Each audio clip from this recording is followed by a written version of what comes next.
दोस्तों हम बात कर रहे हैं पाइल्स के बारे में। पाइल्स का जो एडवांस होता है वो फिशर होता है और फिस्चुला होता है। तीनों चीज़ें मिली जुली हैं, स्टार्टिंग पाइल्स के साथ होती है।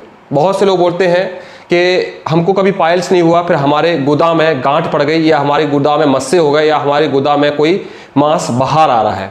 दोस्तों कभी कभी हमारी दिनचर्या ऐसी होती है कि हम ज़्यादा व्यस्तता में अपने मल को देख नहीं पाते हैं। कभी हमको ब्लीडिंग आई है, हल्की सी जलन होती है, हम उस जलन को भी ध्यान नहीं दे पाते हैं और वह जलन धीरे धीरे करके कब सिस्ट में कब गांठ में बदल जाती है हमको खुद पता नहीं चलता। जब वो गांठ बड़ी हो जाती है तब हम उस पर ध्यान देते हैं। बहुत से लोग मैसेज करते हैं, सर हमको इलाज बताओ। जिस चीज़ को एलोपैथिक डॉक्टर बोलता है कि ऑपरेशन होगा और मुझसे पूछते हैं कि उपाय बताओ, मतलब आप ये सोचते हो कि डॉक्टर उसको ऑपरेशन से ठीक कर रहा है और मैं आपको उपाय से ठीक करवा दूंगा। तो दोस्तों थोड़ा समझदारी दिखाएं, ये सब चीज़ें कोई उपाय से नहीं होती है। मैं इस वीडियो में आपको उपाय भी बताऊंगा, लेकिन ये चीज़ें उपाय ट्राई कर सकते हैं, उपाय से ठीक नहीं होती। उपाय से बवासीर ठीक हो सकता है। अगर आपकी स्टार्टिंग है, आपको ब्लीडिंग स्टार्ट हुई है, आपकी लेटरिन में ब्लड निकल रहा है, या आपको गुदा में जलन हो रही है, या आपकी एनल में हार्डनेस आ गई है, या आपके एनल से आपको ऐसा लग रहा है कि मल निकलते समय आपको जलन होती है, तो मैं इस वीडियो में आपको उपाय बताने जा रहा हूँ। लेकिन जब आपकी प्रॉब्लम बढ़ जाती है, आपको फिसर हो जाता है, कि बहुत से लोग बोलते हैं ये फिसर है या फिस्चुला है या पाइल्स है, तो दोस्तों मैं इस वीडियो में आपको ये बताने वाला हूँ कि फिसर ही आगे चल के फिस्चुला बन जाता है।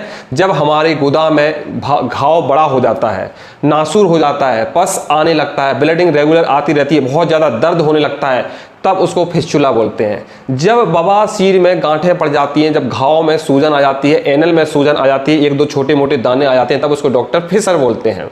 जब हमारे रेक्टम में अंदर कहीं पर घाव होने के कारण गुदा के बगल में से कहीं पर फोड़ा होकर निकलता है, उसको फिस्चुला या हिंदी में नासूर बोलते हैं या नाड़ी व्रण बोलते हैं। ऐसी कंडीशन में आप बिना वैद्य के इसका इलाज नहीं कर सकते हैं। ये इलाज देख रेख में होता है, बहुत ज़्यादा परहेज़ के साथ होता है, सही खान पान सही तरीके से होता है। बहुत सी दवाएं खाने वाली भी होती हैं, बहुत सी लगाने वाली होती हैं। 2-3 तरह की दवाइयाँ लगाने वाली होती हैं और 2-3 तरह की दवाइयाँ खाने वाली होती हैं। कभी आपको फ्रूट खाना है, कभी आपको फ्रूट नहीं खाना है, कभी आपको दही खाना है, कभी आपको दही नहीं खाना है। अलग अलग दवाई में 10 दिन का रूटीन अलग होता है, 10 दिन का अलग होता है, 5 दिन का रूटीन अलग होता है। कंडीशन के साथ वो इलाज करवाए जाते हैं। अब हम जानते हैं कि हमको किस कंडीशन में इलाज लेने की ज़रूरत पड़ेगी। अगर आपका ओनली ब्लीडिंग हो रही है तो आपको कोई इलाज नहीं लेना है। सिंपल आप अपनी डाइट में फलों को बढ़ा दीजिए, ठंडी चीज़ों को बढ़ा दीजिए, मिर्च मसाले बंद कर दीजिए, गर्म चीज़ें बंद कर दीजिए, ठंडी चीज़ खाना शुरू कर दीजिए और गुदा में एनल में नारियल का तेल लेके उसमें लगाइए अंदर तक फिंगर डाल के, तो आपका वो घाव जो है वो सूख जाएगा, लुब्रिकेशन पैदा होगा और आपके आंतों की जो गर्मी होगी, जो अल्सर पैदा हो रहे हैं आंतों के अंदर या गुदा में या रेक्टम में, वह अल्सर गर्मी से होने कारण से गर्मी जब शांत होगी तो वह एनल के अल्सर, सिस्ट बोल सकते हैं, मस्से बोल सकते हैं, वो ठीक होने लगते हैं। लेकिन जब वही कंडीशन आपका सब उपाय कराने के बाद आपके गुदा में सूजन आ गई है, बैठने में प्रॉब्लम हो रही है, बहुत ज़्यादा दर्द होता है, लेटरिन करने के बाद आपकी मांस बाहर आ जाता है या सूजन आ जाती है, तब आपको इलाज की ज़रूरत पड़ती है।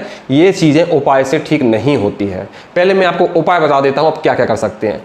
डाइट में आप नारियल का पानी पी सकते हैं। नारियल के पानी से खूनी बवासीर ठीक हो जाता है। आप पेट साफ होने पर ध्यान रख सकते हैं, पेट साफ होने से भी बवासीर ठीक हो जाता है। आप रसौत का प्रयोग कर सकते हैं, मार्केट में रसौत के कैप्सूल मिलते हैं, रसौत की बनी हुई मेडिसिन मिलती है, आप रसौत का प्रयोग कर सकते हैं, उससे भी खूनी बवासीर ठीक हो जाता है। आप किशमिश का प्रयोग कर सकते हो। रात को आप कम से कम 20 से 30 किशमिश को भिगाइए, सुबह आप खाली पेट खाइए और दिन भर आप हल्का हल्का ठंडा खाना खाइए, मिर्च मसाला बंद कर दीजिए, इससे भी आपका खूनी बवासीर ठीक हो जाता है। अगर आपको छोटा मोटा सूजन हो गई है गुदा में तो आप नारियल का तेल भी लगाइए, एंटीबायोटिक भी खा सकते हो आप।